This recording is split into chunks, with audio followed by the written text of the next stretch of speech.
Well, let's do the conversations now. We have to look at a review of the newspapers, but Kojo is here. Kojo, good morning. Good morning to what's you. up? Yeah, well, not bad. You had a good night's sleep? Yeah, well, One of those days. I could have done with a bit more, but you say, of course, I was excited to Right. get here this morning. We've got a lot to do, haven't we? Yeah. Yeah, the newspapers are out. And by the way, I have a message for you. Ah, great. Yes. I hope it's good. It's a positive Okay, message. great. So our friends at Akayet Hotel, Yeah. so they can't wait for you to come and spend the night there. Do I have they to are recall their number this morning? They too? are very impressed by how you've recalled their number over 2 days. I can do that again. You still remember it? Yeah. Go on, let's hear it. Okay, so we have the number ultimately 055 677 8132. Eish. I want to go and stay there. You embedded the thing in your mind Sharp. there. No, you know these days the sweets are putting in chips. But you know and it's only things like one watch you get from me. that. Yeah, it hasn't come 3 days. But I'm surprised. Yeah. But anyway, you've got yourself a stay at the wonderful Akayet Hotel now. Thank you. When Bolga. you go, Inside Bolga. Yes, when you go, ask for the Bolga fresh tilapia. You'll love it. It's wonderful. Yeah, their rooms are really, really nice. Very Right. comfortable. Great service. Check it out. But we have newspapers, don't we? Okay, so I have before me the Daily Graphic, the Finder. The Ghanaian Times also makes an appearance this morning. Interesting stories all through. I'll do perhaps the Times and the Finder. Banner headline on the front page of the Ghanaian Times today. Don't accept gifts at Christmas. It's an offense. This is what the anti-corruption director of anti-corruption at Shraj, Mr. Charles Ayamdo, is warning government workers, public officials, and so forth. Ghana, Japan signed $57 million deal for rehabilitation of roads. 10 business operators rounded up for failure to insure buildings, and 3 robbers jailed 176 years. On the back page, some sports stories. Satellites clash with Flying Eagles today in Wafu Under-20 Championship. CAF names officials for K-Sharks and Kotoko game. That's the Koriobangi Sharks and Asante Kotoko. Also, Dogba can be a world champion again, Coach Carl Loko assures Ghanaian fans. That's also on the back page. And it was so sad watching that fight, honestly. You watched it? Well, I caught a bit of it. Okay, I watched the worst aftermath bit of pictures. it. Yeah, I think I should have watched the match so that I'll start from beginning to the anticlimax or the climax, whatever it is I want to say. Because the pictures I got were the worst pictures after his face had been battered. It was terrible, terrible. I find no Brun Papa. One woman, as they would say in Cape Coast.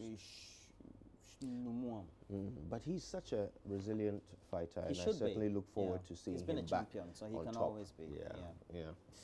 Deploy BNI and CID in sting operations. That is the banner headline on the front page of the Finder newspaper today. They want, well, actually, it's the CSOs who are petitioning the president to do this. They issued this petition on the World Anti-Corruption Day, and they want the BNI and the CID to be part of sting operations to arrest corrupt officials. I can see why they consider that a good idea. 520,000 women use modern contraceptives. That's what the Ghana Health Service is putting out. Yeah. 520,000 women only? Oh, shocking. Suspend drone project for broader consultations. And you know, women, according to the population housing census and the growth rates since we had the last one, are more than men. Of course, 51%. Yes.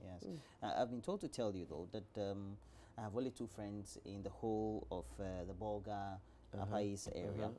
Sally for Combat, who works with the Presbyterian Hospital in Boku, and Dr. Asana, who owns a chain of medical facilities and other agencies in the area. So, so they are your only 2 friends in the area. So you should beware as you are transitioning yourself to transport me to Bolga for the holidays. I should make sure I don't do any sort of. When are we going there? So I should ask you.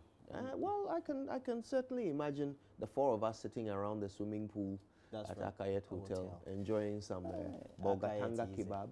Akayet. Yeah, so they should meet us there, right? Akayet Hotel. Okay.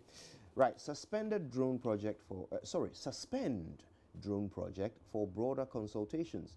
Ghana Medical Association is making that call.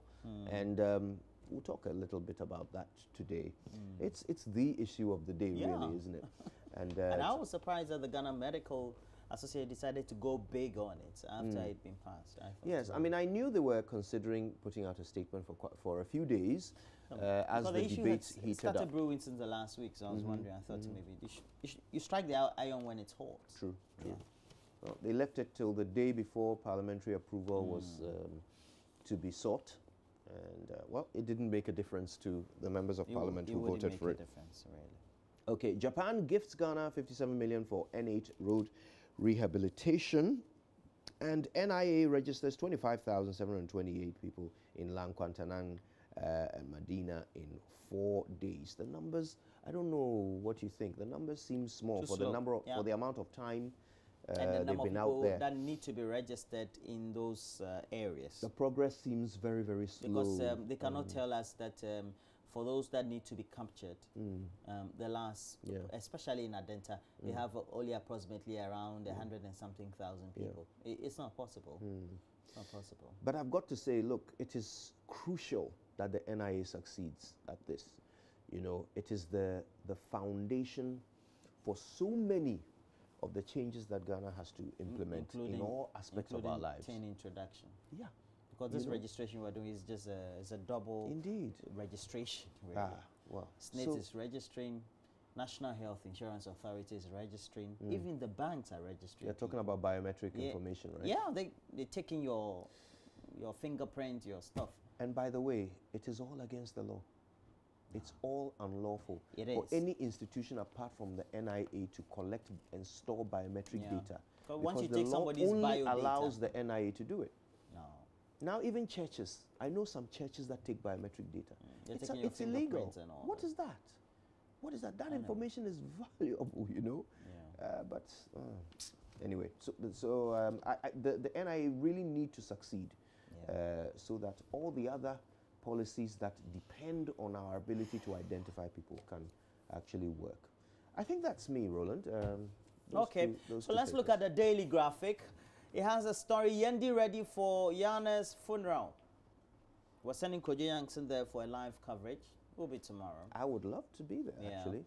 Parliament approves drones contract, but minority vote against it. Usually they do. We want to emulate Japan's success story, President. And then on the back page, Nane Iwadako and Pim II construct ward for hospital. And the last story on the back page of the Daily Graphic, the Food and Agriculture Organization donates animal disease detection device, not devices. So the Ministry of Food and Agriculture. It should be devices. Maybe it's one device. Okay, handed over a new mobile application technology designed to the whole country. Anyway, that's a challenge we have. Let's look at the Daily Guide newspaper. Ghana grabs $57 million Japanese grant for N8 road. Kujo had been trying to find which of the roads is going to be designated N8. Yeah, I've identified it, actually. Okay. Yeah. So which road is it? It's the one, you know, it starts from Yamuransa. It continues all the way up into Kumasi and beyond. It goes through a couple of towns. And that it's like a national trunk road. $57 million is going to construct the road up to Kumasi. That's well, no, it's going to do a phase of it. Okay. Phase 2, I believe they describe it as. Because that road goes through Obuasi too, right? I think so, actually. Yeah, it would be the same one that continues. So this is, it goes through Bekwai, Kwanta, and then Kumasi and beyond. It goes through Obuasi. Yeah, so it's one of those national trunk routes. It would mean that if you're traveling from Cape Coast to Kumasi, you have a much quicker option. It used to be the main route that those from the central and western region would use to Kumasi. But it became very, very poor, very poor, riddled with potholes, accident prone, rather scary to travel. Yeah, it's a bit meandering too, and the road is bad. Yeah. So sometimes you could face some difficulties while traveling. I wonder whether it was the Japanese government that chose this particular road, or whether the Ghana government has a program And you know, when the donation came, whether it was the Ghana government that determined which road it should be allocated to. The president, while he's in Japan, obviously, you know, the Japanese government saw it as a good time to make this happen. But I wonder whether it's the Japanese that are choosing which road the money should be spent on, or whether it's like mutual agreement, or whether our government has decided. Because it's better if we have our program, you know, and then if someone wants to give us money, it can fit in. Exactly. Sure, then we decide where to spend it. Right. So we have the main story. Ayawaso West by-election. Mad rush for Ijaku's seat. So you have pictures there of the late Emmanuel Chemantinge Ijakun, who was a regular on the show though. May so rest in peace. But following him are his two wives, Josephine Nana Baden Ijakun and Lydia Al-Hassan. We got some clarification yesterday that apparently only one of the ladies is a wife of his. The other one, they have children together, but they're not married. That's the clarification we got yesterday. Delali, Kwesi Brimpong, and John Dumelo. The others also were told they are interested. Okay. Mahama storms Parliament, and $12 million drone deal approved. Those are the stories we have. All right. Okay, let's look at the Daily Dispatch newspaper. It has on the front page, by-election, who was playing mischief? Nane Jakun and Lydia Al-Hassan deny interest. Well, I'm not sure if you read the statement of Lydia. It only says that please let the funeral and all the things that are being done as a family mourns pass by, and then the election will go ahead. All thoughts will then concentrate on the election. I also was working by election, and this is John Dumelo and MPP's chief John Kufuor, son of former President John Ejekom Kufuor. I see it. Not a bad idea at all to have him MP. Yeah, I like him. He's a very calm man. You go to his hotel. That's great experience to working in the corporate world. So, the Today newspaper is the next paper we're looking at. The Today newspaper has on the front page, ban alcohol in plastics. FDA and the Ghana Standards Authority charged. You know, plastics itself and the way they are used as containers got some effects already. Especially, you know, you tend to drink lots of water from it. Already having alcohol in it, according to it's a Made in Ghana campaign ambassador Emily Arthur has called the government agencies in charge of food safety in the country to stop the storage of alcoholic beverages in plastic containers for public consumption. According to her, the FDA, the Standards Authority, and the Ministry of Trade have for the past decades turned a blind eye to these products on the market, even though they were aware of the dire consequences for consumers. All right, that's something we have to take a look at. So the Today newspaper, Kumasi Mall caves in, not the mall, no ceiling in a section of the entrance of the mall, part of the mall that caved in, fell. Okay, Mohammed's eligibility uncontestable. Local governance expert, Dr. Eric Odrosine, is also with the Institute of Local Government Studies, is a lawyer, is a chartered accountant. So, has great experience. Good job. Any pick?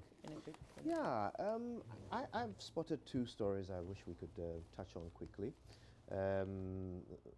Don't accept gifts at Christmas. It's an offense. I'd love for us to discuss that in a moment. But this one first. 10 business operators rounded up for failure to insure buildings. Okay. Now, according to the story, the National Insurance Commission has a national task force, and they have been going around arresting business operators in some private commercial properties at Achimota and Dome in Accra for failing to have their buildings insured against fire and other disasters. Now, a couple of things. The first thing I want to say is that very well done to the National Insurance Commission for having a task force and going out there seeking to enforce the law, because it is illegal for you to operate a place of business without compulsory insurance. Because members of the public come there to conduct business, to buy, sell, to do whatever, access your services. And if your property is not insured and something goes wrong while they are there, you owe them a responsibility. So if something goes wrong and you are not insured to cater for them, they become it becomes a burden on the person at a time when really they were under your roof, and so they were your responsibility financially. So I'm glad that the law is being enforced so that you and I can be safer and actually better covered while we are walking around and accessing people's products and services. They want us to come there to do business so they can make money, but they are not willing to ensure that if something goes wrong, we who are giving them the money on which they are building their business are covered. So it's good. But I have some questions about the way they went about it. The report suggests that they arrested the people who were operating the businesses, like the members of staff, not just owners. But in some cases, when they couldn't find the owner, they arrested whomever the owner had employed to work at the place. I'm confused about that, because legally, the employee has no obligation to insure their place of work.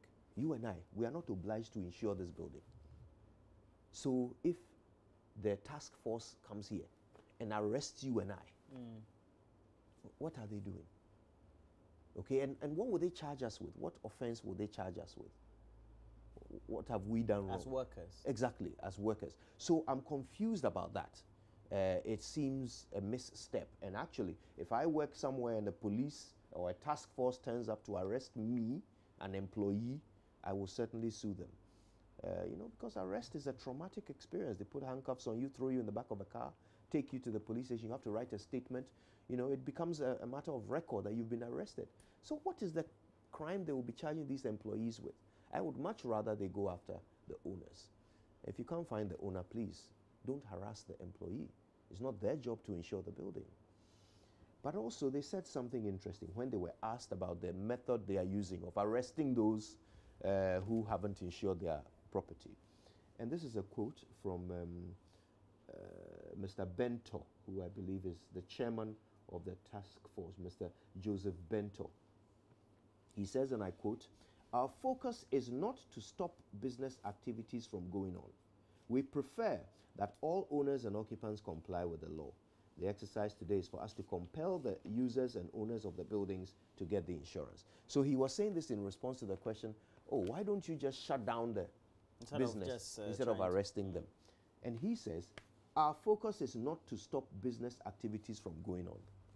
Well, that defeats all the praise I've just given them, because I thought they were doing this to keep us, members of the public, safe, to ensure that when we go to conduct business in these places, we are safe. But if you say you are not interested in shutting down the place, you just want to arrest, so that while he's away with you in the police station, and I am still conducting business there, I'm still at risk, then what have you done? Because of the uninsured nature. Then what have you achieved? Then it's not for me. You are not doing it for me. You are doing it to ensure that they pay the insurance, so that the insurer gets the money. Maybe that is your focus. It's not me, the customer or the member of the public. You're not interested in my safety. Otherwise, you would shut down the business that is not insured, wouldn't you? Yes.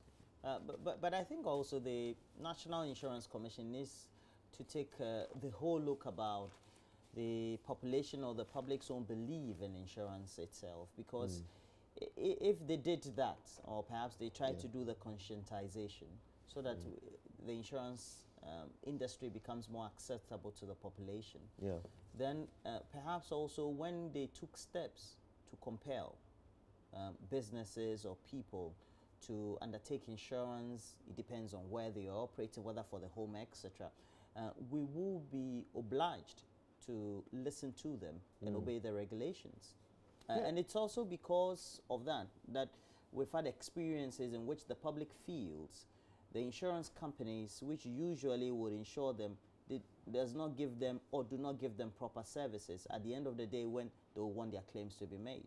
Because you could find that the insurance companies deliberately, even though people have paid their premiums, would fault them for maybe missing a month or two or a couple of months or a year of not paying premiums, and as a result of that not pay them benefits if they had any problems at all. So that has defeated the whole posture of the National Insurance Commission's own attitude, or perhaps its own yearning to have the public insure either their property, their lives, or any other activity they may be engaged in. And I could tell you, my little bit experience with insurance products and with the companies that I relate with, you could find that ultimately when you tend to see out your responsibility, the benefits far outweigh what the disadvantages are. But the public doesn't know that. But it's also because of the negative experiences they've had. Now, elsewhere, buildings, if they are not insured, become a public safety issue. But, you know, just like many other sectors in our country, in which we've had laxity in institutions that are supposed to be responsible and take the responsibility that is bestowed on them by the laws that establishes them and do nothing about it. We've stood there, or we're looking at all these things pass by, and so nobody takes action. For example, if an electricity pole in your community is bending in a certain posture that could pose danger to somebody, we in the community should be able to have a certain class action and take, maybe if it's a transmitting company, to court or do something of the sort. And that's why. Now, you can probably still do that. The problem is that the institution that you take to court will not be insured, you know, to basically, you know, take care of whatever damage their negligence Because I just got to know, I cause. think the last 2 or 3 months ago, that apparently the MDA, so we have ministry, department, and agencies, those GV cars, apparently we're told many of them are not insured. None of them are insured. Okay. And I was about the ones that use the green. So if you sit to come to that, okay? That's a, you see, it's a health risk. If they cause an accident, you will die. Not just that you will die, but they are not insured to so cover you get the nothing cost. in return. And this is a problem. Okay, it is a fundamental problem. Not just the vehicles, but state property. State property. Most of it, 95% of state property are not insured. In fact, if I go to the National Insurance Commission's office building, I don't know if they are a state, they are a commission. State, yes. State agency. It is probably not insured. They are going around arresting people for not insuring their premises. I would not be shocked to go to their own office and find that they haven't insured their own. You know, it wouldn't shock me because the state does not spend money on insuring its property. It's you never see it in the budget anywhere that they are insuring their property. Okay. Meanwhile, we all go to state installations. We go to hospitals, schools. Very soon we'll have a national cathedral, and we'll all go there. And if something goes wrong, it's not insured. It's the state's own posture towards many things. So National Theatre. I mean, I would love to see their insurance certificates to prove that the state has actually spent money insuring these installations. But they are arresting, you know, members of the public for not doing it. Anyway, and by the way, who insures the malls? That would be. I know that they are it is taken care of partly owned by Brawl. Yeah. They are taken care of in terms of the facility management by Brawl. Yeah. I don't know whether with that responsibility comes a line item to insure The them. law says they should be insured, so if they are complying with the law, they should be insured. Yeah. By the way, Shiraj's director in charge of anti-corruption says, do not accept gifts at Christmas. Well, it's an offense. that's great. This issue has been on the forefront since the Atamil's administration. You know, he issued a directive that all state agencies, that's state enterprises, should not only give out, but also not receive gifts at Christmas or any of those festive periods. And so you have that, within that period you send it to them, and you send all the hampers, and they will return it back to you. Do you agree with the policy? I think I agree with the policy, but the thing is, just like many of the things, it doesn't sync with many other things that we do within the year. For example, if you give a public official who is serving in a state agency a gift after maybe he's approved payment for you, you give him, let's say, a little gift, a thank you, as we do in the traditional circles. That's how we defend what you would do. You find that they didn't accept a Christmas gift in December, but in January, when they paid you January 29 and January 30, after the money has gone through, you've gone to cash your money, it's in your account, you go give the person 5,000 Ghana, the person will take it. But they didn't take the Christmas gift because this one was all over. It was enforceable at the period. But so we need that sort of sync or consistency in all things that will tend not to give a certain perception that your actions could be influenced one way or the other. Because Christmas gifts could influence your actions. Of course. Because many of the times you could pack a hamper but put money in it. And I've seen it before. But look, it's not even the money. It's the fact that there is consideration. You give the person a gift because of their position. You seek to benefit from some action of theirs in their capacity as a government official. Some action for which they have already been paid a salary, you know, to do.